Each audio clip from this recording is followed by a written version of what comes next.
They say life is a mystery, wrapped in choices we never made. For Promise, her story began with everything and then nothing.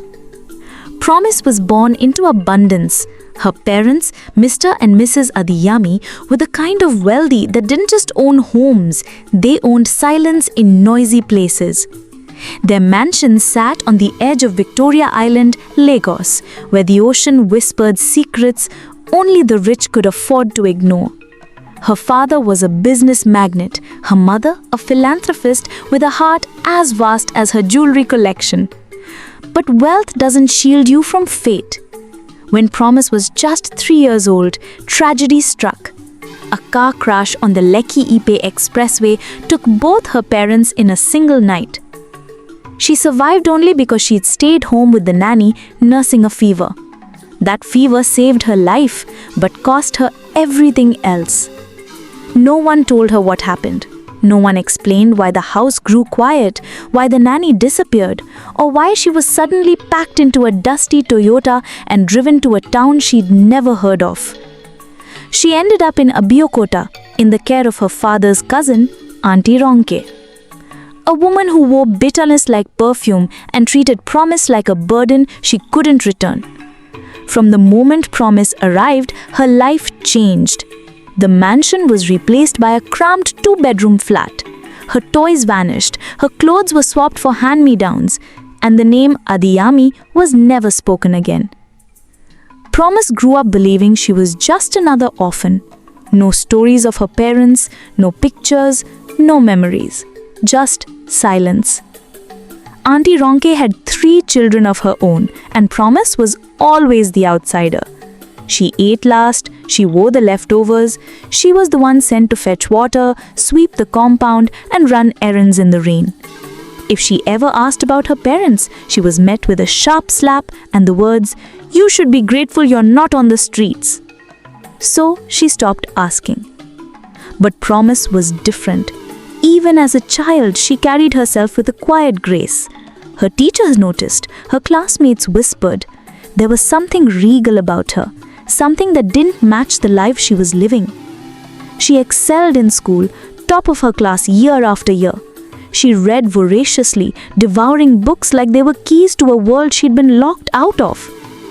And though she had no memory of her parents, she often dreamt of a woman with soft eyes and a man whose laughter felt like home. At 16, Promise stumbled upon a box in Auntie Ronke's closet. Hidden beneath old wrappers and forgotten shoes, it was dusty and locked. But the lock was weak and curiosity stronger. Inside she found photographs, her parents, her as a baby, newspaper clippings of her father's business empire, a birth certificate, and a letter written by her mother, addressed to her. It read, "My dearest Promise, if you're reading this, it means life took a turn we didn't expect. But know this, you were born into love, into legacy, into light. Never let the world dim it. Love always, Mama." Promise wept, not just for the parents she never knew, but for the years stolen from her, the lies, the silence.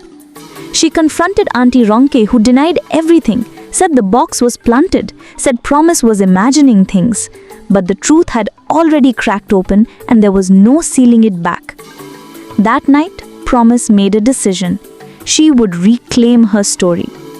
She began researching her parents, found old business partners, tracked down journalists who'd covered their lives.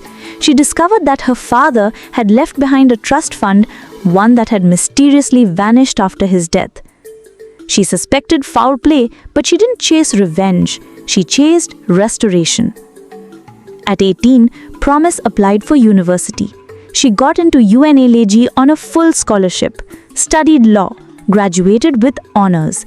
And with every step, she built herself, not just as a student, but as a woman who knew her worth.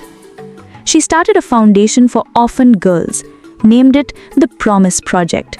Its mission, to give girls what she never had, truth, opportunity, and love. Her story began to spread, first in blogs, then in newspapers.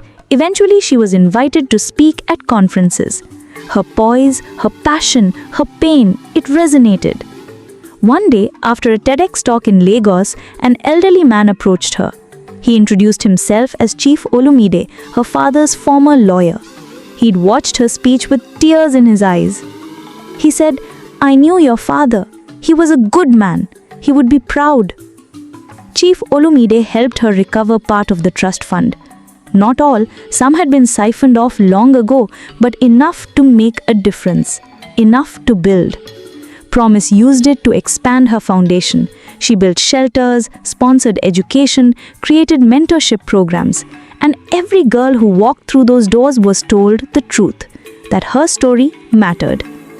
Years later, Promise stood before a crowd of thousands. She was being honored with a national award for humanitarian service. As she took the stage, she looked out at the sea of faces, some smiling, some crying, all listening. She began, "I was born into wealth, but raised in silence. I lost my parents before I could know them.